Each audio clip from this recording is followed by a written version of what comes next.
Dun, dun, dun, dun. Hey, everybody. Are you an indie comic book author? Are you a writer? Do you like to do artwork? Are you an illustrator? Are you a pen writer? I tell you what, today's episode, we've got a special guest that we are pumped to have on the show to share all that they are doing. And so guess what? This is going to be a great one, everybody.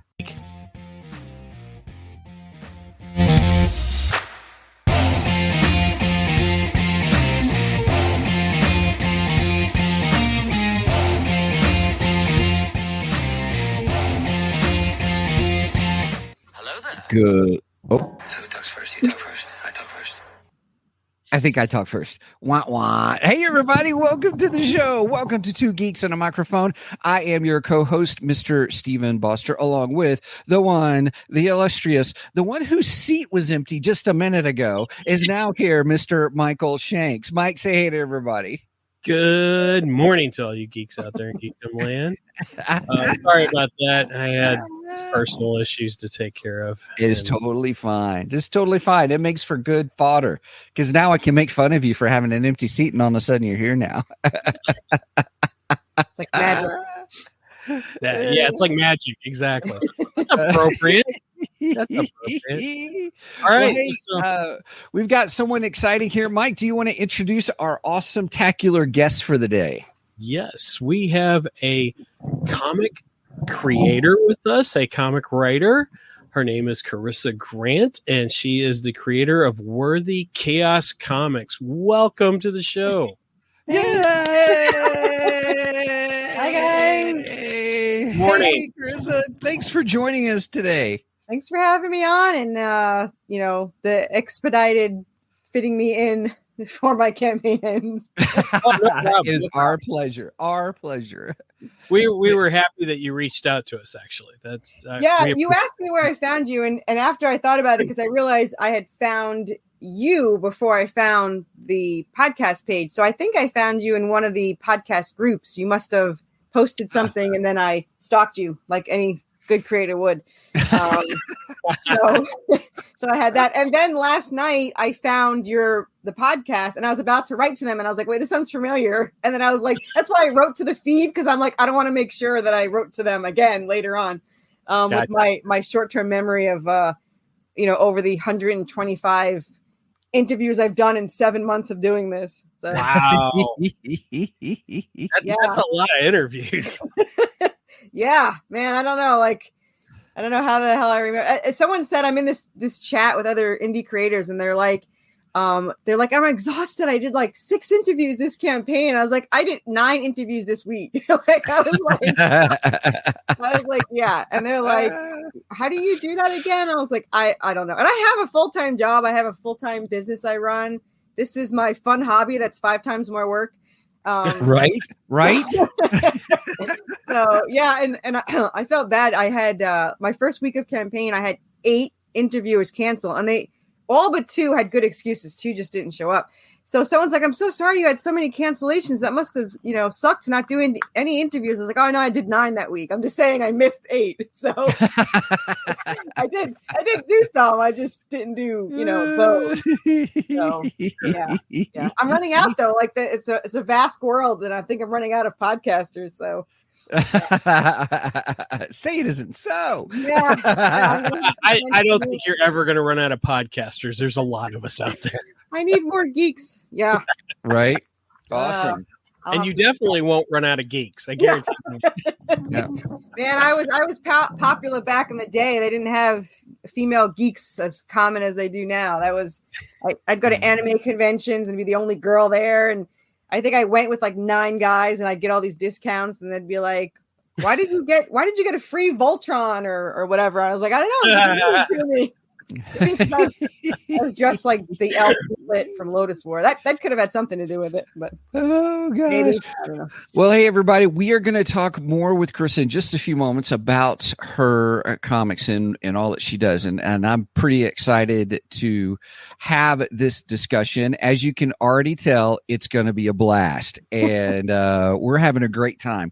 And so, Mike, do you want to start off with our our news. geeky news. Yeah, everybody, we do geeky news for a little bit, what's been happening in the geeky world. Then we do our Geekdar, where we talk about what we've experienced or what we've been doing in a geeky way. And then we hit the main event. So, Mike. All right, bumper. So All right. official. So official. I try. So in our first geeky news, James Gunn has announced some more casting for the Superman Legacy movie that's coming out in 2020. There's one person in particular I'm excited about, so go ahead. Okay, let me see if I got the one that you're excited about. So anyway, apparently he squashed some rumors that Tom Cruise was going to be in the film. And, I didn't even know that was a rumor.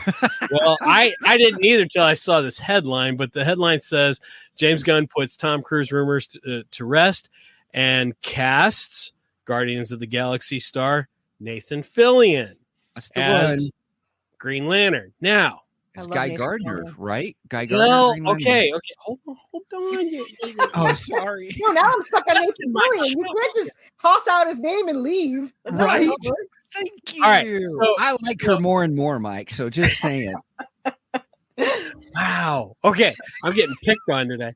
So, okay. Nathan Fillion is announced. Now, my problem with this is Nathan Fillion has always voiced Hal Jordan, who is my favorite Green Lantern. And they're casting him as Guy Gardner, my second least favorite Green Lantern of them all. So, that's right, because he voiced him in the animated movies. Yeah. He's been Hal Jordan's voice for years. I don't think I ever realized that. Yeah.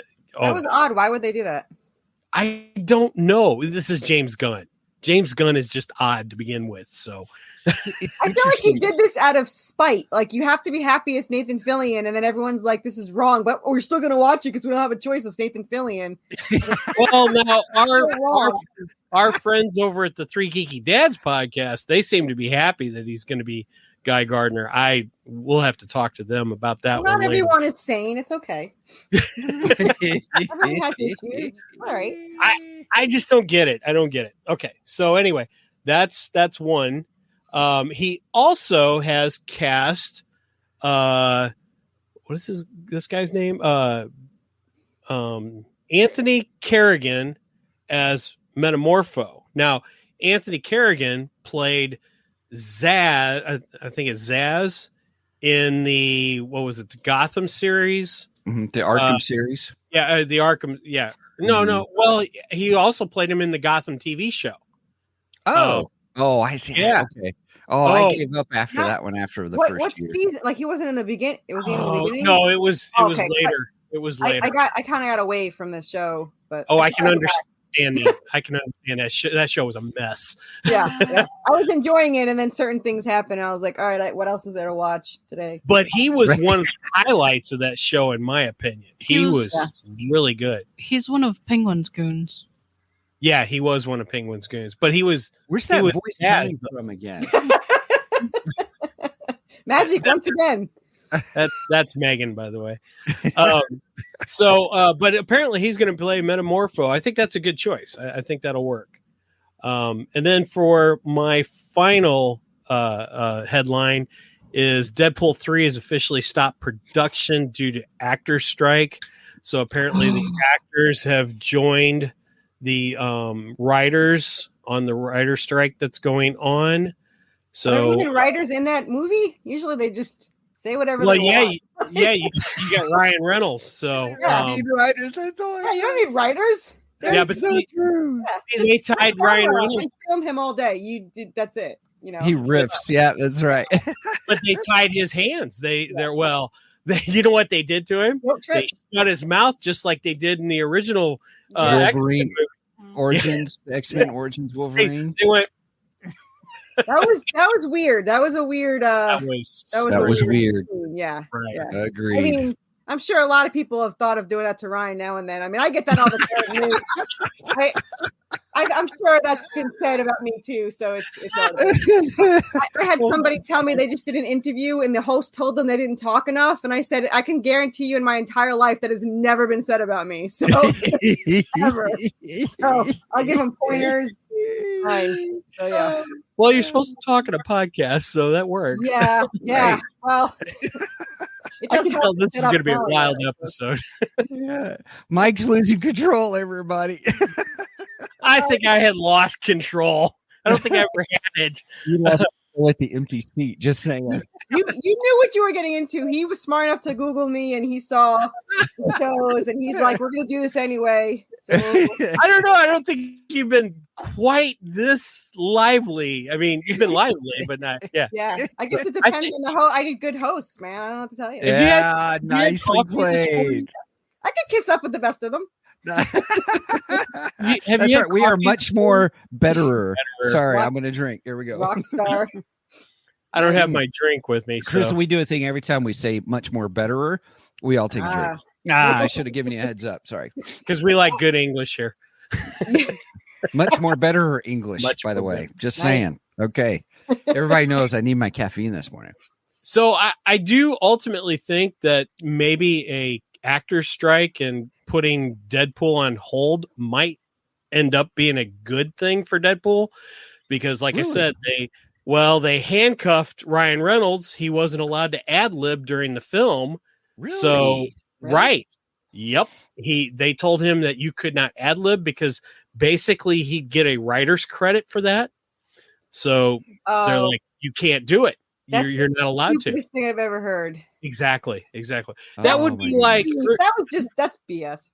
I don't even know. But that would be like, if Robin Williams were still alive and he was doing a movie and they told Robin Williams he couldn't ad lib.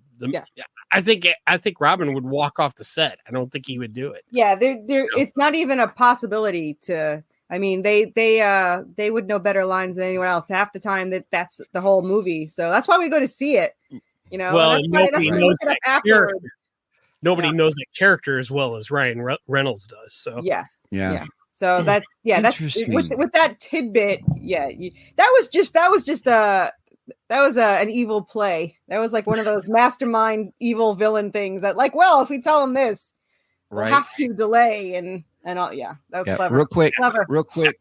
Evil. Yeah, that's funny. Hey, Sage Page Omega's in the house. Sage, I want to say, hey, man. Thanks for being here. Awesome. Sage is a fellow Twitch streamer. Sage does video game streams. So check out Sage if you're into video games and stuff. I'm so glad they didn't have Twitch when I was a gamer. I probably wouldn't be married, have a job, business, whatever. I played Resident Evil 2 nonstop for like 2 weeks. I really can't see it getting any worse. So, man, every time a new game came out, I had to buy a new system. I would just play, call in sick to work. Sorry, I can't come in for the next 7 days and just until I figure out this game. Right. Man, I had a lot of nerd friends in case you couldn't guess. So all the nerds and all the guys at the game stores love me. So like when Resident Evil 4 came out, I had the demo that you weren't supposed to give out. So like I would play it nonstop. And the only thing I remember is I was so excited to get into the village and get at the window, and I was snipering from the window, not realizing that the chainsaw guy can get through the dresser or whatever.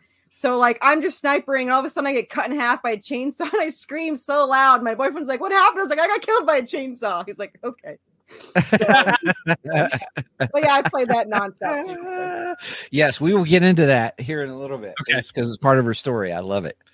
Okay, what else is on the? Is that all your new? Is all the news we got? That's all the news I got. Sweet. Okay, Geekdar. All right, let's move on to Geekdar.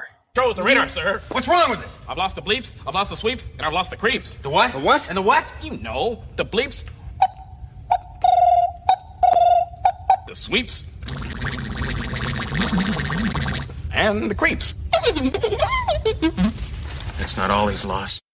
Yeah, I think that's not all we've lost on this show today. Yeah. I'm still waiting for Spaceballs 3, The Search for 2. So yeah, it was promised a long time ago. A long time ago. Yeah. in a galaxy not so far away. Oh goodness. Okay, so what are you doing, Geekdar? All right. Yeah. All right. We Go ahead, doing Mike. Geekdar. So I have a couple things on my Geekdar. We actually, to start off our vacation last week when we were on vacation, we actually went to the drive-in. We got to see Indiana Jones and the Dial of Destiny. Dial of Destiny. Yeah. Okay. How was that? And I enjoyed it. I liked it more than I thought I was going to. did you like the Crystal Skull before we go into how much your opinion matters? That movie is horrible. Okay. That movie sucks. Just checking. I'm just I don't checking think you your caught criteria. that, Carissa. That Sure. was awesome. All right. All right, go ahead. First of all, the best indie movies are Raiders and Last Crusade. Those are the best. Yeah. Those are fantastic films. It's kind of weird that the middle one's a prequel, but yeah. Yeah, well, it's George Yeah. Lucas, and he likes to do things out of order. So, Yeah. He just wants to screw with you. But exactly. It just this makes is greatest. We all know it. It's fine. So, anyway, go ahead. Dial Destiny. I can listen to you now. Before I wasn't sure, but now it's all right. I thought Crystal Skull was the best movie ever made. Yeah, we're gonna have to hang up now. Yeah, I think I'm just kidding. I hated that movie. I did not like that movie. It's a shame. We were so excited for that damn movie, but Yep. All right. I'm sorry, Mike. Indian aliens. It doesn't mix. It's stupid. it's the exact opposite. Whoa, wait a minute. They were not aliens. They were interdimensional beings. Yeah, whatever. They suck. That's all there is to it. Did you ever see the Spielberg interview where Spielberg talks that's what he said to Lucas? He's like, look, I don't want to do another aliens thing. And Lucas's response was, no. They're interdimensional beings. Yeah. I'm more curious how they held their head up with such little bodies, but fine. Mysteries of life, I suppose. Mysteries of the universe. I don't even remember what they look like, honestly. I only know because I watched the pitch meeting again yesterday. It was like, I don't know if you've ever seen pitch meeting, but it was a pitch meeting, and the ending was like, and the UFO comes up out of the ground, and the guy's like, could we do anything other than that? And he's like, yeah, but we're gonna do it anyway. So Exactly. yeah, we're gonna do it anyway. Well, I think Dial of Destiny is actually a fairly good movie. Okay. I went in with low expectations, so I think that helped a lot. Okay. But the de-aging of Harrison Ford, I thought was done very well. I did enjoy the World War II Nazi parts of it. I thought they were good. I even, for the most part, enjoyed his goddaughter, who I'm not the biggest fan of because she played L3 in Solo, and I hated L3. That is my least favorite Star Wars character of all time. Even Jar Jar is better than L3. I would take Jar Jar over any L3. That's like nightmare material right there. And you would know. That's right. So my overall view is that the new indie movie is a decent movie. It's worth going to see. And it's way better than Dial of Destiny. So here's the question: is it worth seeing or worth paying to see? Because these are two different things. That's actually a fair question. I think it's worth paying to see. I really do. In the theater. I think it's worth paying to see in the theater. Yeah, not just for your neighbor, but pay. Like, yeah. Line A or full price? There's different criteria here. You're not giving the full story. So, I mean, I think you have to see Indy at least on the big screen once, right. Well, except for Dial of Destiny. Yeah. Pretend that doesn't even exist. You mean Are you talking about Dial of Destiny or Crystal Skull? I mean Crystal Skull. I'm sorry. Don't confuse him. I'm messing with his mind. I'm sorry. Yeah, you are. No, I'm Jedi. I'm Jedi. You fit in on this podcast. I get told that a lot. All right, so matinee, we'll see it big screen then. Fair enough. There you go. I think we're developing our new rating system right now for movies. Well, you gotta have rating systems. There's pay for it's see it when it's free, then pay for it on demand, then theater matinee and theater full price, and then there you go. Or full price and snacks. I mean, you've got to have Right. That's true. You know, Well, the- you always have to have popcorn. okay, then the sneak in snacks are the ones you all buy. right, there you go. I love it. Fair. I love it. I love All right, it. that's your new rating system. So my legacy for this show in the It future has is be like, indeed. this is full price, but you bring in your own snacks, or the big full price, and you buy all the snacks. So that's So the top rating. When we do a review of a movie, we actually pick a rating scale at the beginning of the review. So Yeah. we'll pick something that's significant in the film and say, all right, how many out of 10, Dials of Destiny would which I'm not going to do because we're not doing a full review right now. Right now, I'm just saying it was a decent movie. It was worth going to see, so on and so forth. The only other thing I got on Geekdar right now is I did watch the first episode of the new animated Superman series. Oh. I forget what it's called. Superman. Something a little more to it than that. Where's our Tito? Nothing else matters. Yeah. Our Tito's working on the My title. Adventures with Superman. That's it. My Adventures as Superman. And it's kind of Superman just after he's moved to Metropolis, and he and Lois and Jimmy are all interns at the Daily Planet. Yeah, thank you. The Daily Planet, where they work. So they're all interns, and the other two get promoted, and Jimmy's stuck being an intern for the rest of his life. Well, no, he's a photographer. He's not just Yeah, there it is. Right. Yeah, He's the photographer. photographer. Yeah. Right? Yeah. Hey, that's what Peter Parker is. Yeah. He's a photographer. He's how do you say, he's self-employed. He doesn't work technically for the paper. Yeah. So he's a Well, freelancer. yeah, That's the word. He's freelance. Freelancer. He's So- Jonah's kicking Yeah. bag. Yeah. Yeah. So James Jonah Jameson. So I've only watched the first episode. It's not bad. It is very kiddish. So it's very family friendly. So if you got the kiddos out boring. there, Say right? Boring. No, I'm just kidding. no, I didn't think it was boring. I like some of that stuff, but yeah, it's not a half bad cartoon. Right on. Again, went into it with lower expectations. So it couldn't get much lower. So Right. Yeah, So okay. so that's the key to this stuff. You just go in with the low expectations, and yeah, it's going to be good.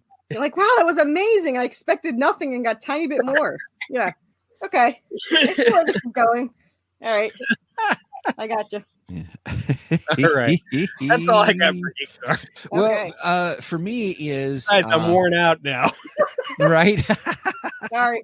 I got to rest after that. I'm not taking caffeine when I'm around. I don't drink caffeine. There's a specific reason why. And if you can't figure it out, you gotta I've wake only up. had one coffee and a part of a Dr. Pepper, and I can't keep up with you. Yeah, imagine if I had caffeine, man. I never drink caffeine. So I may have to do another rock star just to keep up.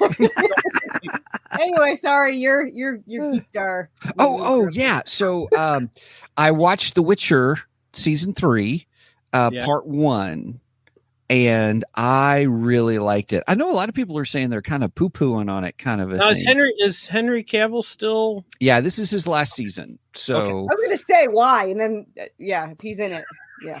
yeah. You gotta have some loyalty. If you're watching it after he's gone, you've got to. So if you're doing it for review, it's okay. But I couldn't watch it. I tried to get into it. I wanted to get into it because I like Henry Cavill. yeah, And his blonde hair just throws me off. I'm I like, didn't know it was him. Like for the oh really? Yeah, I had no idea. Like See, I would see like previews and stuff, and then someone's like, "Oh, it's Henry Cavill." I was like, it's not." Like, I was like, oh, yeah, it's a little getting used to. Yeah, it threw me off, so I couldn't watch it. Anyway, sorry, Steve. No, that's okay. So I enjoyed it, and then my other little Geekdar action is, how shall I say this?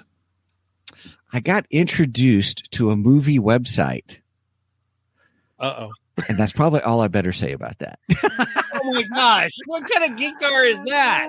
No, I'm just kidding. So That helps none of us. I had no I idea. looked at a website this It's week. the best movie ever. I can't tell you what it's called. I can't but it's tell the you what best it movie is. ever. Yeah. You know, I had. Please tell me it's not on Pornhub. That's all I got. No. Oh, They okay. had- So this website had like all the latest movies and movies that were still a week out from being released here in the U.S. Oh, I'm so wait, you're watching Chinese? I don't know if it was Chinese or what it was, but I was just like, I'm like, huh, this is kind of interesting. They You know, were it's- selling something like that at a flea market, and my husband wouldn't let me buy it because he's like, they'll trace the internet connection to, and he's probably right. But I was like, the movie. Probably right. yeah, right. You're like, I want to see the movie though. They had movies still in the theater on the app thing, the thing. So I was like, this is like every geek's dream right here. But yeah, internet connection. So I'm gonna add that to our rating system. So is it worth seeing or is it worth pirating? I'm just kidding. You know, I got caught once. So I used to make fan videos, and I had to download the Avengers when it came out. Now I was going to buy it anyway when it came out, but I didn't feel like waiting, so I downloaded it. Wait a minute, you pirated the Avengers? Yeah, and then my cable company wrote me and said, we saw that you downloaded this, and just to know that's not allowed. And I was like, oh, okay. Wow, the cable company flagged you for it? Yeah, they didn't do anything. They were just like, just so you know. And I was like, oh yeah, I never heard that before. So, but I made It's scary though. They're watching us. Yeah. And this was years ago. I can't imagine now. This was like when it first came out before it was released. And I made an awesome video from it. And it actually got like, I think it's up to 26,000 views. But I was like, oh, that sucks. Anyway, time to make the video. So I still made the video. So if I'm going to get in trouble and go to jail, I might as well make a great video from it. So speaking of Chinese imports, years ago, okay, before Star Wars was released on DVD, right. I had found on eBay Chinese copies of the original Star Wars trilogy on DVD. I still to this day have those Chinese copies. They're in my Star Wars collection. I've never done anything. The only time I've ever done anything pirated from like another country was all my anime. Because again, I'm a little bit up there in age, and we didn't have Barnes and Nobles. So we would have to like go. I went to like New York City, and you get like the VHS tapes, and you get to go watch the horrible. Hey, bud, you want to buy a watch? Want to buy VHS? Yeah, they just open their jacket. There's all these tapes hanging. It was awesome. Buy some sticks. Yeah, it was so funny because sometimes you'd have to find them because they would get in trouble and have to move like the next block over. Right. And when Inuyasha came out, because I was reading the manga before it even came out, I had to get people to send me the PAL tape with no subtitles, just the PAL tape right from Japan to send it to me. So this is for you children out there. This is the pre-pirating, right? Download stuff you couldn't do. This is the caveman style piracy. Right. But yeah. Well, I used to trade bootleg CDs, music CDs back to people. Yeah. Yeah, I'm turning you in right now, just so you know. I really technically it was against the law. I'm sure Lars from Metallica will come knocking on my door. You got any Metallica in there? Yeah. Yeah, but that was even though he did the same darn thing. Yeah, my bad. I mean, there was no other way to get stuff. I mean, that was it. Now you can walk down Barnes and Nobles isn't open, but I guess Amazon. You can go to Amazon right. or on demand. Yeah, or Crunchyroll or anything, except for the things I really want. Like I have like 3,000 bootleg DVDs back there from my anime that I kept. Because you can't watch some of them. Like you guys might not be into anime, but like this. Did you get the live action Gotcha Man movie by any chance? I don't know, but I will look. I'm looking for it. I need that movie. I need that movie. Man, I have connections. I will search for you. Yeah. It's back from my my anime days. From wait, we didn't say that live on the air, by the way. Thank you. Yeah. Yeah, you can edit that out later, right? Right. I do need to notate the comment. Thank you, Angie. We are in no way recommending you hire anything. Wink, wink, nudge, nudge. Well done, Angie. Thank you. Yeah. Yeah, and the guest opinions do not reflect the host. So you're not responsible for the words. That's fair. Did I sign anything? I was supposed to sign something, right? When I signed something like yeah, I'm not non-disclosure. saying. Okay. Yeah, the non-disclosure. We have NDAs going around to everybody. Look out. Sorry. Yeah. Anyway, what were we talking about? All right. Are we ready to move on to our main event? Let's do it. Let's do it, my friend. But wait, there's more. All right. Bumper. It's time for the main event. All right. I think we've already been in the main event for the last, 30 minutes.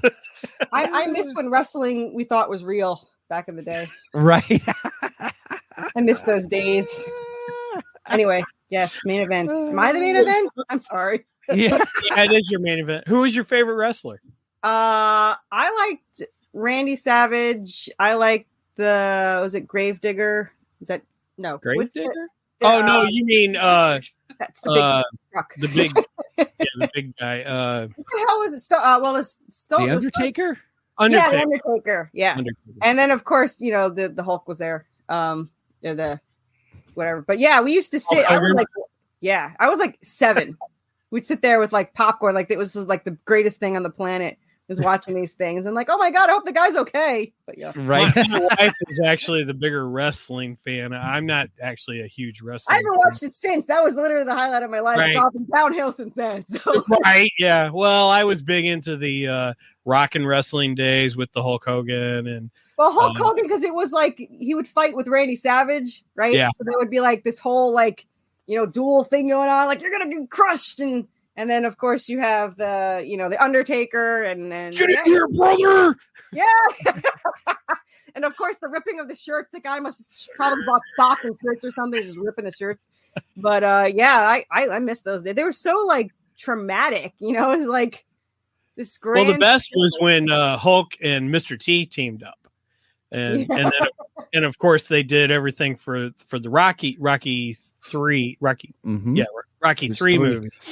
When Mr. T played Clubber Lang and fought Rocky, which is a fantastic movie, by the way. I love it. It's a great movie. I love all the Rocky movies except for 5. 5 sucked. I don't think I've seen 5. You don't want to. I mean, you don't want to. Just skip I saw the originals, of course, when they first came out in the theaters. I saw the Rockies, the Rambos. Rambo was my first drive-in. I saw Rambo. Oh wow! Yeah. I saw. I think my first movie that I can remember. I'm sure there was more, but the only one I can remember going to the theater was Gremlins. That was my first movie, and I was way underage. Way underage. Did they have a rating system yet? I don't think they did. I don't know, but I don't think so. I was like 7. No, they had PG. Yeah, they had PG and R, and of course X. The PG-13 didn't start till much later, though. Do you know which one it was? Do you know which movie it was that started? No, it wasn't Revenge. Temple of Doom. Temple of Doom because of that was the clout that Spielberg had because they were saying no, it's got to be R, and he was like, no, it's got to be PG, and then they were like, how can they made a new category for it? They made a new category so it wouldn't be R. Dude, you're a big director when the movie Academy says we will make a new category just for your film. Yeah, I have amazing parents, but there wasn't a lot of parental guidance when it came to movies. I mean, I was watching Nightmare on Elm Street when I was like 6. Sweet. That was my first horror movie. I saw Cujo. I mean, when I was like 7 or something. Yeah, so I watched all. I mean, I don't know if you know this movie, but Watership Down and The Last Unicorn were like big in my Last days. Unicorn. I totally Yeah, I mean, remember these that were one. violent movies. They were for yeah. I mean, the Watership Down, they would rip up rabbits. Like these dogs would just like tear them apart. They tear up each other apart. I'm like 6. I'm like, this is great animation, but you know, it didn't affect me in the least. So my horror comic. You're my kind of geek. Yeah. Segue. That's a great segue. Yeah, it didn't affect me at all. But yeah, now I have a horror comic, so which my mother reads. I think she's lying, but she buys them all. I have a quote from her that's going on the back of my graphic novel. It says, "Finally read your story, and besides all the F words, it was pretty good." So that's love, Mom. That's going right in the back of the graphic novel. So there is a lot of swear words. If you don't like cursing, do not read this. I did notice that. There's a bit of cursing. I had a Mormon tell me, because you have way too much cursing, and I was like, well, then I'm doing it right, because I'm like, I'm helping you. I've definitely done it right. But yeah, I mean, it's hard to say, oh darn, when a vampire is about to bite you or a zombie is about to eat you. It's like, oh darn, that's awful. Yeah, doesn't work. But right. My mom wants me to write a kid's book. I'm like, I don't know if that's a good idea. Someday. Well, I mean, Mace Windu. Sam Jackson has his go the F to sleep. So Right. Yeah, that's right. But one of the creators yesterday in one of my groups said that we should have a rating system where if you only swear once per book, you get a certain rating. And I go, I can't even promise to swear once per page. I don't think that's going to work for me. So, yeah. But, I actually think that's accurate. there's a lot of cursing. And it probably gets worse the angrier they get. I mean, the story gets worse. Everyone's like, oh, your book 1 is full of, action and gore and cursing and all that. They're like, does it calm down? I was like, no. Oh, I love how you have the disclaimer right at the very beginning. Yeah. Someone's like, isn't that a little big? I was like, personally, I don't think it's big enough, but I figure they'll see it. So no, I saw it. It was good. I liked it. I was like, so the disclaimer at the beginning of the comic, we probably should tell everybody what we're talking about. So the disclaimer says this book is, it's horror. What all did it say on there? I can't remember now. Yeah, this is horror, blah, blah, blah. And it says, and how did you say it? Because you made a great joke with it at the end of it. Horror-filled fun. Yes, this is all horror-filled fun. Yes. Yeah, I have. I hear I can read it. Everyone always talks about the disclaimer. They're like, a lot of comic book people are like, does this really need it? I was like, I don't know, but it's there. It's fun. Yeah. It says the following comic is intended for mature audiences and contains adult content, graphic language, violence, gore, and horror-filled fun. Proceed at your own risk. You have been warned. I thought it was great. It starts out so clinical, Yeah. And then you just you go into yourself having fun with it. Someone said that the reason why I have that is I always thought you needed it, and I just thought to save myself any heartache later. Or limit the heartaque for later. I think I added that. Idea. Yeah, and then someone's like the letter that originally wrote it for me was like, "You sure this is what you want to write?" I was like, "Yeah, write it just like that." And they made this like little thing. I was like, "No, it needs to be half the page." Like, why? And I was like, "I want them to see it. No excuses." I showed it to Steven when you sent me the links. I showed it to Steven. And I go, hey, she's honest right out of the gate. You gotta love that. And the most gore-filled page is like 2 and 3. Like those are the most gore-filled page in the entire novel. But And Sage says he likes Inuyasha, and I'm glad he does. Inuyasha is my favorite anime, and so I'm having my husband watch it now. So we're like on. I mean, I've seen the whole series like 3 or 4 times, but he's watching the first time. And I said, oh, Inuyasha is kind of like Draven in my story, except for he's way nicer. And he's like, who's nicer? I was like, Inuyasha. And he's like, he's nicer than Draven. I was like, yeah, Draven doesn't give a shit about anybody. He's like, he has that attitude. I mean, Inuyasha actually saves people, whereas Draven's like, screw him. And Seraphina's like, we should probably save them. He's like, why? Well, just it's because you're already talking about some of the characters. Yeah, let's get into your characters a little bit. Should we show the video right now? Should we do the video real quick? Yeah, that sounds great. Yeah, go ahead. Yeah, so everybody, what we're going to do is we're going to show. This is on Carissa's her Kickstarter page. She has a Kickstarter page right now. We'll share that with you in a little bit. And always has a Kickstarter because that's how she's. I love it. Kickstarter for creators. Yeah, we have a Kickstarter either in pre-launch or live at all times, and if you don't see one, then wait like 2 hours and it'll probably be there. and we go live every 8 weeks, except or every other month, except for Christmas, because I figure I'd give people the Christmas off, right?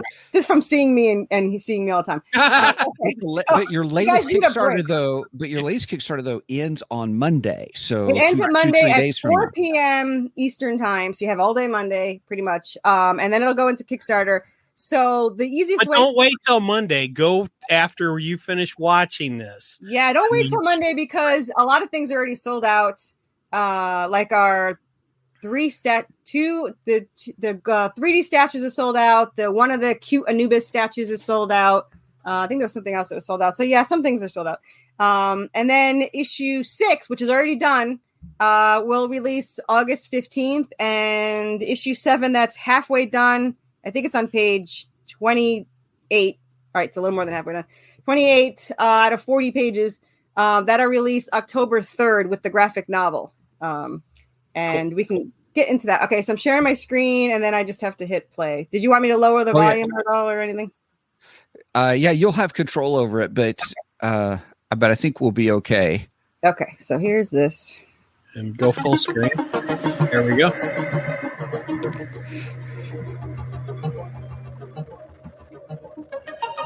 Is that good? That's perfect. Good. And as I was telling you guys before, this song is written and performed just for our characters. Well, you can read it too, watch it, listen, whatever, but it's meant for our characters. And I'll explain my vampires after, the plotters. That's good. So, for the whole audio thing. So we're talking about chapters 4 and 5. Oh, I love this. Here comes the Anubis. It lights up. That was done for me for free. Somebody made that for me. They just really liked Anubis, and they're like, "Yeah, I've worked on this for a month," and I was like, "What the hell?" Right? That's so nice. Yeah. Nice. This is the cat recap. In 7 months, we got to issue 5 live. So sorry, not sorry. Now you said the music was done by your husband. So Permissible Indulgence is a band that he started with his cousin. They have a lot of music done, but he does the lyrics and background music, the drums, the synth. His cousin does the guitar and remasters it and sings. So nice. Yeah. Those are the I do like the music. Yeah, I mean, they sent me like the rough draft, and I was like, "Yep, that's good. Let's go." It was like perfect right away. Nice. I can't wait to get the zombie one. And then got me too hyper. Now it's too hot in here. It's all good.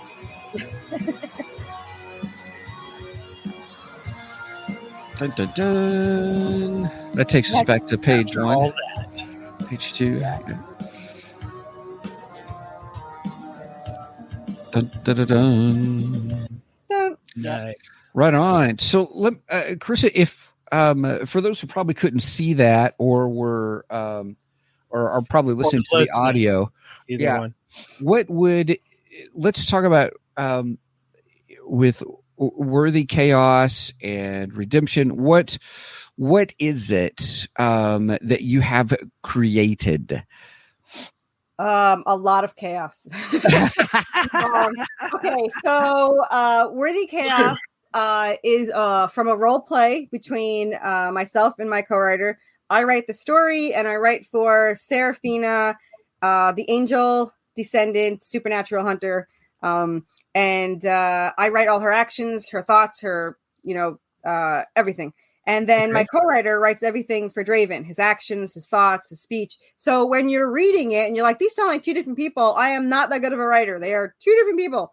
I wish I could take credit for that. I cannot. So now you have an interesting process for writing, from what I understand. I don't really have a process. I sit down and write. I had seen in some of the other interviews that you've done where you guys role play. Oh, it's all yeah, we're still writing and it's still role play. So I write a chapter and I say what's going on and where they are and what they're doing and what my character says and thinks. And then I send it to my co-writer, and my co-writer will write back the entire chapter in Draven's point of view. So what he was thinking about during it, what his responses to my character's, voice, whatever, talking, any actions he does during it. And it sounds stupid, but it's actually quite amazing because you have these completely two different, things happening at the same time. And it wasn't on purpose. We started role playing. I role played as Claire Redfield for 15 years, and I had this story idea for this angelic weapon, and for like 11 years. And I finally I held it on to everyone wanted to write it, and I was like, no, I'm waiting for somebody. And they're like, who the hell are you waiting for? So now, when you say that you were role playing, I mean, we're talking you're rolling dice and playing a game, right? No, it's. Am I understanding this?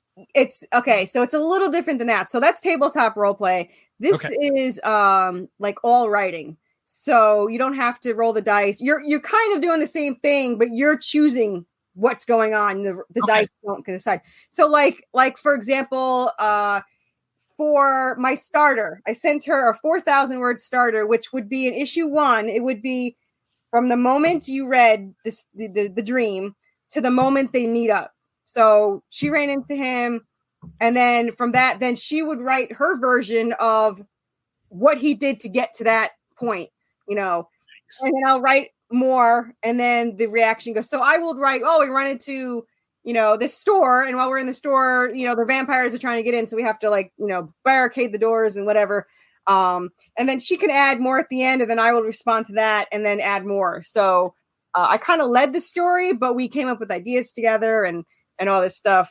See, this fascinates me. I think this is a unique way to write the series. Yeah. And I've never heard of anyone doing this before. My co-writer literally has no idea what she's going to get until I hand it to her. And half the time I don't know what I'm going to write until I write it. So I sent her one last week. I think I told you before the show started that we reached the 1 million word mark in the story. And I sent it to her, and she's like, that was an awesome, we like to compliment each other to keep us going. But she's like, that was an awesome reply. I can't wait to see what happens next. And I was like, me too. I have no idea what's going to happen next. Right. I've actually argued with the character in my head for at least one major scene. I kid you not, it sounds fake, but in book 5, my character walks into the room. The whole thing's dark. The floor is this weird material, and these things attached to her arms, and she's feeling pain up and down her. And I'm like, this makes no sense. I have no idea what I'm writing. I'm going to start over. And the character's like, no, just keep going. I was like, no, this is stupid. So I'm writing and keep writing. I was like, this is not going anywhere. Why am I keep writing this? And I finished it, and I was like, that was awesome. I was like, that was a really good scene. And I sent it to my co-writer, and she's like, how did you come up with that? I was like, I don't know. So yeah, I think you could just do a story of you interacting with your character. Yeah. Yeah, I could do that. She'd probably win. I do want to clarify, though, because you say you role play as Claire Redfield. Now, for those who may not know, who is Claire Redfield? Claire Redfield is the best character. She's second to Leon. Fine, but yeah, you're not biased at all, though, right? No. So Resident Evil 2 came out, and I saw a commercial. This is going to stop making me feel even more stupid. A commercial came out with a crocodile tried to get at Leon. And for whatever reason, I kid you not, I went out and bought PlayStation 1 to rent the game because of that stupid crocodile. I don't know why. I never played games besides Atari and maybe Duck Hunt. So my Leon is I hate that stupid dog. Don't we all? And then Leon, I can't get Leon from walking. He just keeps walking into the fire. I don't know how to control it. There's no directions. So I threw the controller. my brother walks in, he's been playing Zelda his entire existence, and just picks it up and starts playing. I was like, get the hell out of my room. So he like kick him out. I take it and I'm playing, and I'm like addicted to this game. So I went out and I bought Resident Evil 2 and Final Fantasy 7 in the same day. Got home. I'm looking. I don't know why I bought those two. I probably like the way Cloud looked. I don't know. So I got these 2 games and I took out the instructions for Resident Evil and I was like, there's an auto aim. Like I was so upset. So I played this game nonstop. Then I think it was around when Resident Evil 4 came out, which talk about an obsession. So Resident Evil 4 came out, and I don't know if you know the movie Stay Alive, but I watched Stay Alive in the theater by myself. I guess all my nerds were busy. And I came home and I was researching Elizabeth Bathory, and these people were role-playing the characters from Stay Alive. And I was like, I'm going to guess you're not really the people. And they're like, no, this is MySpace, by the way, for anyone young. MySpace is Facebook, but way better. Right. So, yeah. So they told me, I said, isn't this copyrighted? You're using these people's pictures? And they're like, no, you just pick a character, pick a picture and play. And I was like, I'm looking around my room and there's a giant cutout of Leon. And I was like, I'm going to be Claire. So I was Claire. And then I was dyslexic. So I was a one-liner for like 2 years. And I kind of built up. Now I do like 6,000 word replies. But yeah, I got so obsessed with it that I think my longest gameplay one-liner was from 8 a.m. to like 8 a.m. the next day. Like I only left to like go to the bathroom or eat or whatever. So I also played Wesker, but don't tell anyone because it's been 20 years and they still don't know. So yeah, I was quite evil, man. I should get therapy, but anyway. So in that I became a writer, and it was 2 years into role playing where I'm like, hey, by the way, we have like I think at that point 11 novels. So I'm like, maybe we should do something with this. I don't know. Right. So we got an editor, and they're like, well, you can't really do anything novel wise because it's written by 2 people and there's chapters and whatever. She's like, you'd have to merge the entire story, which I said I would never do. I was like, I'd rather not make a dime than ruin my story. I'm just going to print it for us. We'll have our own little novels. I'll make a cover and we're done. So I went looking for a cover artist, and they were all super cartoony, and we were role players. So we had like actors in mind. So I was like, I asked her, do you want to do cartoony or do you want to do, I keep looking, and she goes, cartoony's fine. So I was like, light bulb went off, and I was like, well, if you don't mind cartoony, let's do a comic book. And she's like, okay. So like, how hard can this be, right? So I like hired an artist that day. I went to bed and I'm writing her, and I was like, I don't know how to do a script. Like I hadn't even thought I have to do a script. She's like, you'll figure it out. So like I woke up and I watched a 20-minute video, and I wrote a whole script, and I handed it to sent to a letterer, and they're like, did you want to see any of the art or just dialogue? And I was like, oh, okay. So my first script was 3, so I'm way ahead of myself. So yeah. And then I got screwed over by my first artist. Oh no. Yeah, I lost like $5,000, but moral of the story is it was worth it, because if that person not screwed up and stolen from me, they'd still be my artist because I'm very loyal, and it wouldn't be as good as it is now. So as much as I want that, I gotta say, you picked a great artist. Artist. Jonas Picosta is absolutely phenomenal, and this is his first paid job. So he has never done this before. We're both lunatics, like trying to figure it out. It was button heads at first, because I the first time I was doing this, I would give them a script and they'd be like 4 panels. So you're supposed to do 4 panels. That's the way this works. No, he has like 8 panels. I was like, I don't know what you're doing. So like we butt heads, and my husband yelling at me that I need a new artist. It's like, it took me thousands of dollars and months to find this new artist. No, this is going to work out. And all I had to do was like kind of figure out that he has a whole new style. He has a style, and I have to let him do his thing. So I thought the panels were great in it. And yeah, that is not me. That is all him. Right. And I'm an avid comic book reader. I read a lot of comic books. Yeah. 4 panels is not standard. Yeah. You know, right. It varies. It depends on what's going on in the story and such. Yeah. So I originally had like 5 to 6 panels, 4 to 6 panels. But when he took over, I had to compromise, and I went down to 3 to 5. And then he turns it into some masterpiece that makes absolutely amazing sense to everyone. So I mean, I've been praised by that. The only person that didn't like my panels was a reviewer that wanted me to pay them to fix it. He's like, you can cut out half the panels and you can say meanwhile or whatever. I was like, shut the hell up. I was like, with all due respect, being all Southern when I've only lived here for 8 years. But, I was like, all due respect, everyone loves the panel work. He's like, well, it's not a movie. You don't have to show every other movement. I was like, it works. It's a movie, novel, comic. Just read it and enjoy it. I don't know what to tell you. So we also have thought bubbles that a lot of people don't have. And I know retro-wise, thought bubbles back in the 80s and 90s, they were kind of like exposition, like what's going on or whatever. Ours actually gets in the characters' heads. So like you see the internal struggle, especially Draven. The two personalities fit the writer. Like mine talks way more than she thinks. That's me. And the other one thinks way more than he talks. And that would be my co-writer. So, but yeah, you get in their heads and you figure out their internal struggle. And I mean, book 1 is 7 issues, and it's pretty much them in like Silent Hill, for anyone that knows Silent Hill. So they're trapped in this town that's merging with hell, and they're fighting against zombie mermaids, ghosts, zombies, mummies, Anubis, hellhound. No, we haven't seen we've only seen the first 2 issues, so we haven't seen the zombie merman yet, right? No, the zombie merman is what she's fighting underwater. That's the zombie merman. Yeah. That sounds pretty cool, actually. Yeah. And that's the plushie we have is the zombie merman with the little suckers on his feet. Yeah. So it was brief. They'll be back in like issue, like book 4 or something on the island. They're going to an island where all the experiments are running wild. So right now we're in the vampire side story kind of thing where we have clotters. So our vampires are subspecies, so no one can yell at me that they're not vampires. They are a subspecies of vampires, one of the most brutal there can be. Their heart beats every 6 hours, so just enough to keep off rigor mortis. So their blood's thicker and everything. They have more strength. Well, this started from logic, even though it's a mystical creature. I didn't like that vampires bled when they have no heartbeat, so I had to add a heartbeat. Well, that's an interesting idea. Where did you come up with that idea? It's just I looked up how long it takes to go into rigor mortis, and I was like, 6 hours. Heartbeats every 6 hours. No, good thinking. Yeah. Good thinking.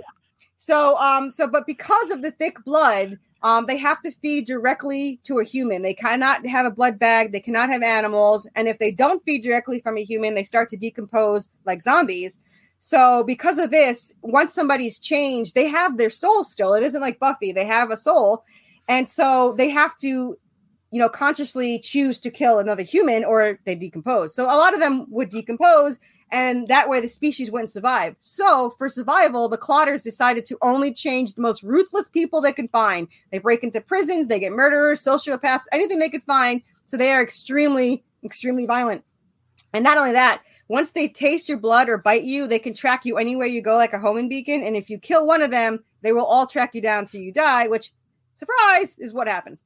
So they kill one, and now they have to hunt down the entire nest just to stop them from going after her. So it could be 5 vampires or it could be 500. They have no idea. And that's it's not a great concept.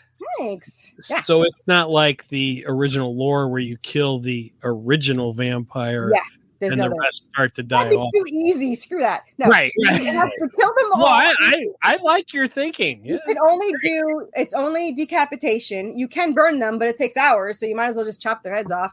And then the stabbing the heartbeat would literally only work if it's like right before the 6 hours. Otherwise, the thing's going to kill you. Now, there are other vampires in our, the world. These are just subspecies. Now they go back to real mythology, quote unquote real, where the sun doesn't affect them. They don't sparkle or nothing, but no. So they can go in sunlight. They just generally don't choose to because they're shadow creatures, which is what the real mythology is. They just chose shadows. However, if they're going for revenge, they will go out into the sun to just, they don't care. And also they don't have to be invited in because that would be too easy. So, we this is probably the most. Now, don't stomp on Lost Boys, okay? The most ruthless. I don't know. I think mine can take them. Maybe not Chris, maybe not Sutherland, but the rest.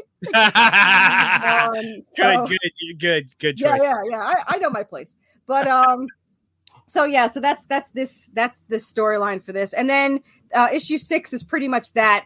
It's 4 through 6 is the Clotters, and 6 is the all-out battle at the. They track them down, they get separated and screwed over, and all that. We torture our characters. So there's that. And then he went for the pitch line. It's Buffy the Vampire Slayer meets Supernatural and Silent Hill in the Resident Evil world. So book 1 is 1 through 7. Book 2 is 8 through 14. And they're in a haunted asylum. And it continues. It's just different environments. So they escape into a haunted asylum where we have like the lickers from 2. So we got these salamanders on the ceilings. We have the zombies. We have ghosts. And they're trying to get out of this asylum. And in 3 is, I'm not supposed to have favorites, is absolutely my favorite. It's 10 issues of Resident Evil 2. They're in a town infected with zombies. They can't get out. They run into survivors, kind of like Claire and Leon, but survivors that, and then they're fighting to get their way out. And then I don't know if anyone knows Code Veronica because it wasn't one of the best games, but then they go into an island that's kind of like Code Veronica where they have to go through laboratories and experimental chambers and stuff and all that fun stuff. So, there's a lot going on. So there's 5 books, and they're generally between the first 2 are 7 issues each, and then it goes up because we kind of got out of hand. So it went from 10 to 10 issues in 3, I think 12 in 4, and then like 15 in the other one. So it's between 45 and 50 issues and all that. So I don't know if we're running out of time. There's a story. So, yeah. You have quite a few Kickstarter campaigns coming along then. Yeah. Like I said, we're always got one running or whatever. And hopefully they keep, if they keep going, hopefully we can keep making them. We want to do the spinoff. The spinoff is another 45 issues already written. And, it's the what if they got away that night and weren't separated. Because in this is the story, they're separated for 10 years. They thought each other was dead. And it takes a lot longer to get any powers because, the angels and demons. It has been called Romeo and Juliet in Hell because of the 2 fathers. So it's not a romantic story, but the underlining is they do love each other and they would do anything to protect the other one. So it's kind of a limit. What's the limit you would go to for someone you truly love? So, yeah. So are we over time? Because we're always over time when I'm in a show. So I figure we're probably over time. Steven's the timekeeper, so.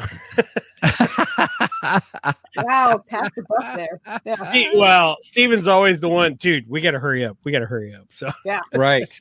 Yeah, I'm the one who wants to just keep going and going. Right. Yeah. I'm going to throw him under the bus. My husband makes fun of me. He goes, "How long is the show going to be?" I was like, "They said half an hour." He said, "So 2 hours?" And I was like, "I don't know. They said half an hour. I don't know." I don't know. So, but yeah. Well, generally our show runs about an hour long. Okay, it's about an hour. Sorry. Yeah. No, you're good. We're at the hour mark, but we're having a good time. Yeah. So yeah, there's my story. There's way more to it. It's just I get yelled at for spoilers all the time because there's nothing I could tell you about the story that would make you not want to watch. You're not like, oh, there's a demon father that's going after them. Oh, I don't want to read it now. I mean, there's nothing.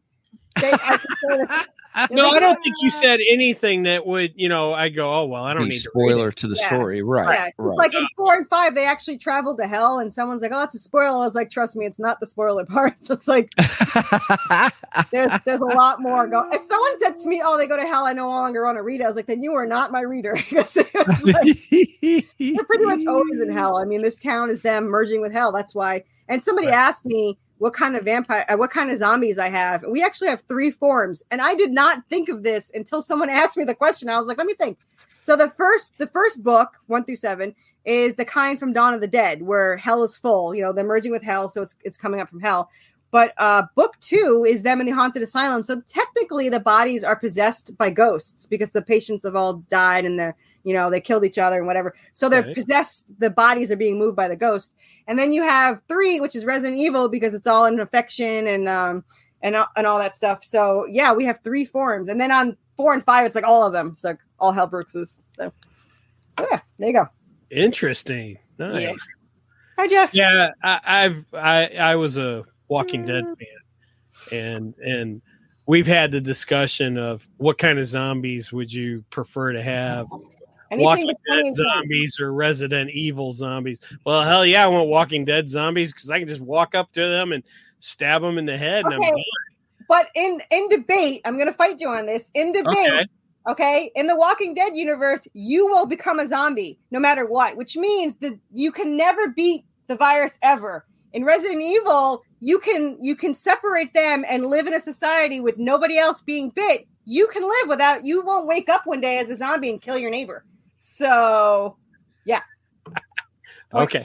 Good detail. Hey, real quick, we got a listener who has his own podcast, Murdery, and Jeff is saying hi to Carissa. Hello. Yep, she said hi, Jeff. She saw it. Okay. Yes. Yep. I am very ADD. I see all. So, but yeah, so that's why I prefer Resident Evil now. The Walking Dead. Now, I will tell you before I forget, and we already ran out of time, but each issue has at least one Easter egg in it. And one of them is The Walking Dead, is the Lucille, the bat, is in the trunk of the car. No way! Yeah. So each one has an Easter egg. They're generally from 80s, 90s horror movies, Resident Evil, urban legends. The first issue, which you probably missed, is Crocodile. Tell me there's a Freddy glove somewhere. Yeah, there's a lot of things in there. There's a Nightmare on Elm Street. There's a Friday the 13th mask. Give me a Halloween. Come on, I want a Halloween. There is a Halloween, but not in book one. Okay. And I'll it's tell not in you, book two either, because I would have caught it if it was in. No. The only one in Resident Evil, the only one in one is because it started the whole thing. It's the crocodile in the sewer. So you got to go back and find the crocodile in the sewer. And then issue 2 is the typewriter that you save on in all the Resident Evils. But I can't give all away because in the graphic. Well, yeah, don't give them all. When the graphic novel is released, whoever finds them first and posts it to social media gets one of the 3D Anubises for free. So, and there's a bonus one that I'm going to tell you after the show, but no one else is going to get it unless they're from the 80s. But there's the weapon, the dagger. I'm going to tell everyone now, look up the dagger if you could figure it out. That's the one. That's a bonus one because I figure half the people aren't going to get it. So the dagger is the bonus if anyone can get it. So nice. Anyway, the end. Right. You can take a breath now, by the way.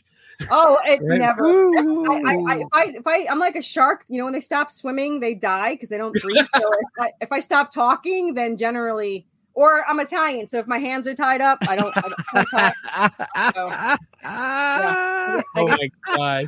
Oh golly! So I will warn you why when you have to actually stop, you have to just stop because as an Italian, goodbyes take like 2 hours. Like when my mom's like, when I was a kid, it's time to say goodbye. We'd be like 2 hours. We'll go play outside. You say goodbye, and we'll come back. So yeah. Right. Go search Worthy Chaos on Kickstarter. Find us there. We're always there. Do not search Redemption. You will be really sorry. Search Worthy Chaos. There's like 700 redemptions. Yeah. So Worthy Chaos. We're also on Twitter. We have 5.3 thousand followers. So it's at Worthy_Chaos. And we have a Facebook group, Worthy Chaos. So you can find us on there too. So we're everywhere. We're everywhere chaos is. So there. Mm-hmm. Or nice. All right, I'll shut up now. Go ahead. Oh, it's all good. No, thank you. Because that is one of the questions we normally ask. We say, "Hey, where can we find you?" We have to do that with you. Yeah. I knew it was coming. Which I appreciate because that helps. Obviously, I could talk. I've talked on the show for 2 hours, and I don't even know if we talked about my story. So it helps to say that at the end. All good. Yeah. But thanks for having me on. It's been great to have you with us. Yeah, it's been fantastic. Oh, we had a great time. This has been fantastic. Carissa, thank you so much for being with us. Thanks. This has been fabulous. Well, maybe I'll come if you guys don't mind. I'll come back in October and take over your show again. And that's when my big release is because it releases Halloween. So, okay. Yeah, we got the final issue in book 1 and the graphic novel, which is 222 pages. So, short read. Wow. We're doing the. That was great. I love that. That was a great reaction. It wasn't fake at all. I loved it. Anyway. we like imitating Owen Wilson when every time he does wow. Just like Keanu Reeves, they got to do whoa. Oh, nice one. Good one. Yeah, I didn't think of that. Yeah. I need guns, lots of them. Hey, we could do this. Your show needs to be 2 hours. We could do a 2-hour show. like have a warning when Corissa Grant, when she's on the show, the shower it'll be between 1 to 2 hours or 2 days, or right? Whatever. Right. There will be a drinking game every time Corissa takes a breath. But guess what? No one will get drunk. Yeah. I was gonna say every time she takes a breath, we'll never drink. No fun in that game. I don't know. That's not a fun drinking game at all. Anyway. You can do better than that, Steven. Right on, yes. Oh my goodness, Chris! All right. Thank you. This has been a fabulous time. It's been great. I knew it would be when I did the research. Mike says, "What do you think?" And so I do the research. I'm like, "Oh yeah, this is gonna be a good one." I gotta say, I watched a couple of your interviews, and this is now my favorite of your interviews. Not just because we're on it, but you've been a blast. You have been a lot of fun. So. Yeah, because you guys let me, just go crazy. Whereas the other ones are like, question 1. I was like, oh crap, Right? That's not how we roll here. Sorry. Right. One guy was 15 questions, and I said, how long is the show? He said 20 minutes. I was like, dude, are these yes and no questions? I'm like, no, you come back on our show. We have much more fun. Oh, I We are much more better. Much more better. I have a chart, and it says, will you go back on that show again? So you guys will have 2 check marks for yes. All right. Yeah. Nice. Sweet. I knew it would be good. Michael was so excited when he was like the most excited person to be like, yeah, we want you on the show. Can you do like 2 weeks? It's like, oh, my thing ends. We'll get you on Saturday. Just like, okay, this is great. Yeah, we pushed our next episode back. We're like, oh, well, we did we'll for several weeks. Yeah. Well, I thought it was funny. You're like, do you interview independent live or pre-recorded? What's that? That's what I always say. Do you do live or pre-recorded? Oh, we're live. We're live. Yeah. We go into the danger zone by going live. I'm just we saying. used to do pre-recorded when we started. And then when we did the YouTube thing, we just said, screw it, we're going live. Well, the reason why I ask is because if it's pre-recorded, it would have to be another campaign. But if it's live, it could be before it. Yeah. No, it's live. Live's more fun. Now, unfortunately, the audio version won't go out till Monday, which will be on the last day of your campaign. So if you are listening to the audio version, go now. And go check out Carissa's campaign. And if it's too late, sign up for the pre-launch for the next one, because it'll be 4 weeks and you can get it. So. No, but you contacted me and you're like, hey, do you guys interview independent comic writers and artists and such? And I'm like, well, we haven't had any, but we're not opposed to it. So that's right. So I broke you guys. Yeah. Yeah, you did. You did. He's like, I've had people say I don't interview, but if you want to come on the show and just talk, and I was like, I have no issue with that. And I'm like, no. And my friend makes fun of me because she's like, remember when you said you didn't want to do shows? And I was like, no. No, you're good at it. You're good at it. Yeah. Yeah, I've been told that. They're like, you should get your own show. I was like, no. I was like, I would never eat or sleep or like breathe. So no, we're good. I'd rather go on shows and talk to you guys. I'm much better just bantering back and forth. Oh, geez, much more better going back and forth. Yeah, sorry. You're going to ruin the dyslexia I already have. But right. Sorry, I missed it, Steven. I missed it. Yeah. Oh, goodness. Anyone in the audience come back in October, I'm gonna take over the show. Well, you are welcome back anytime. So. Yeah, it was great. It was a lot of fun. Good. Hey, everybody. As we're starting to wrap up and stuff, one of the things I'd like to tell you guys about is finally. yeah, right. Yeah, it's funny. That's a good one. We're not quite done yet. We'll see what happens. I just got to get my commercial in because we always have commercials. Steven's an ex Baptist minister, so he knows all about the closing of the sermon and stuff.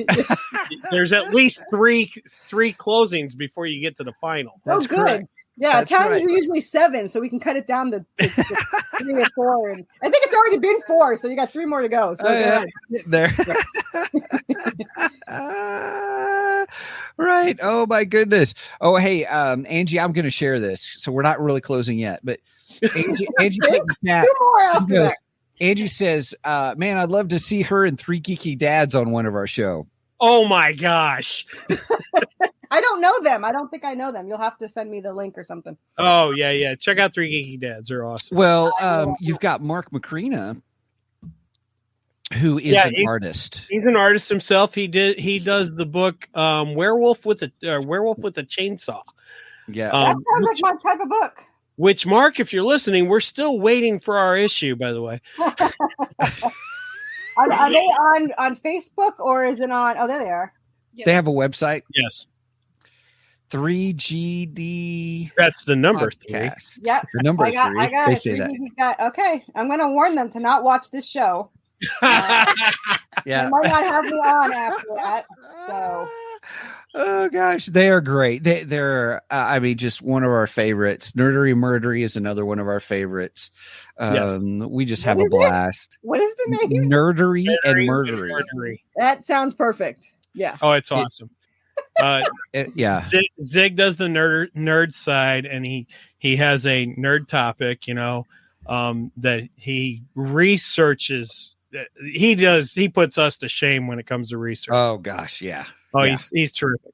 And then his partner Jeff, who Jeff said hi. Oh yeah, Jeff. Yep. Yeah, Jeff does the nerdery side, and he does he does the murdery. I'm getting it all messed up. Anyway, Zig and Jeff, don't let me do your commercials. Anyway, Jeff does the murder side. Oh, you're still on. Jeff made it. Thanks, Jeff. He's probably yelling at me right now. What's wrong with you? You should know this by now. I know. He's saying thanks for the shout out, guys. No problem. He's always giving anyone anytime. Yeah. All right. So, but Jeff does all the murdery stuff. Does it like a whole storytelling kind of a thing. I mean, it's really good. Really good. Very, very interesting. I'm dropping your name, just so you know. That's all right. Jeff's in right now. I'm sure he's going to expect it. Right now, so. Oh, I'm so sorry. Oh gosh, that's hysterical. All right, my goodness, where was I? Oh yeah. So we were talking about commercial. We were talking about doing a show. So, hey, everybody, if you are interested in doing your own show and you want to go live on multiple platforms, we use StreamYard and we love it. Absolutely love it. You'll see in the description down below the link if you want more information on it. One of the cool things lately that's been going on, well, it's always happening, but every Sunday night, the creators, the starters, the guys who own the company StreamYard do their own stream for half an hour. And they call it their town hall, and they tell you all the new stuff that's coming. And we have grown with them over, the last 8 months. Yeah. And it's just been fabulous. They keep making fun updates and they're introducing new AI. There's a new AI for taking out background noise that they're introducing. I mean, they are on top of it. In the 125 interviews I've done, the best ones are on StreamYard. Thank you. Right on. Adding to the commercial right there. I love it. Yeah, but, we'll get my bill later. But no, that's right. I that one to StreamYard.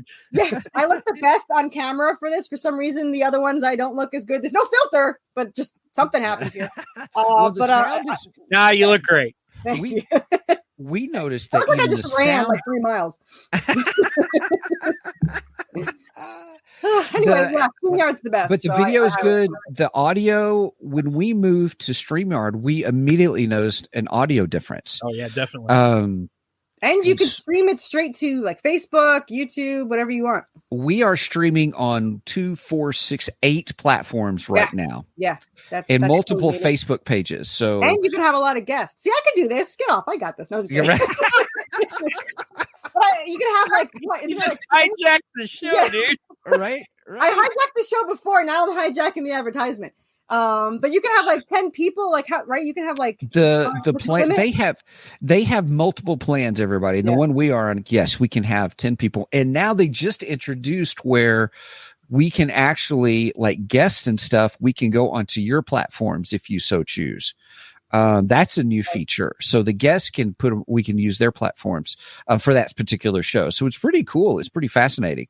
And so everybody take a look at it. They are an affiliate sponsor. So if you decide that you do sign up or want to sign up, we do get just a itty bitty bit, but that helps pay for the show and it pays for our StreamYard, pays for our podcasting, Mike's Lamborghini.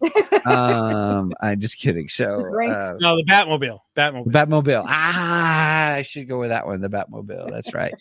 And stuff. So, oh my goodness. So everybody, thank you so much for bearing with us as we went through the commercial break. Well, we're not finished.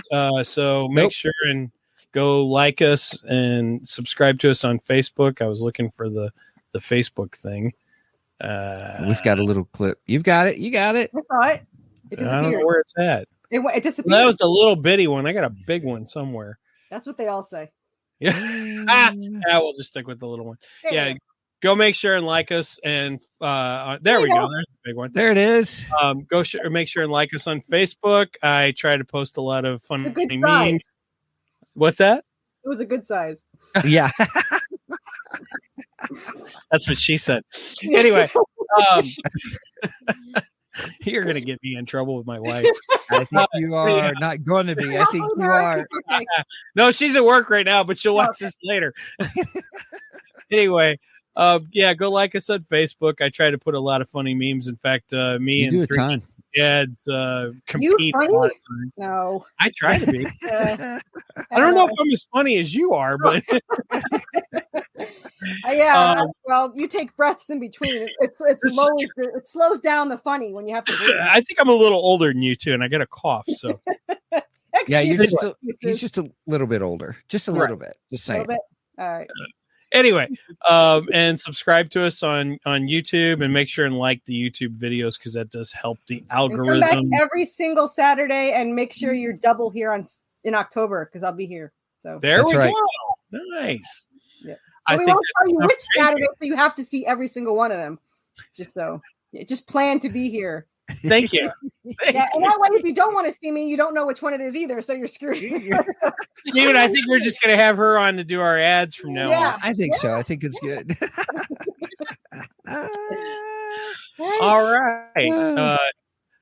Now I forgot what I was doing. Sorry. That's all right. We're closing out. Have an effect on people. So like and subscribe and come see and come watch. So there. Thank you. That's what you were. So, Corissa, does your character have a catchphrase at all? Not really. Draven calls her a pain in the ass, which if you can't figure out, but not really. Now I need one. Now I gotta get one. So okay, all right. Well, I always I try to close out with a catchphrase. So if nothing else, I use my generic. So join us next time. Until then, may the force be with you. And also with you.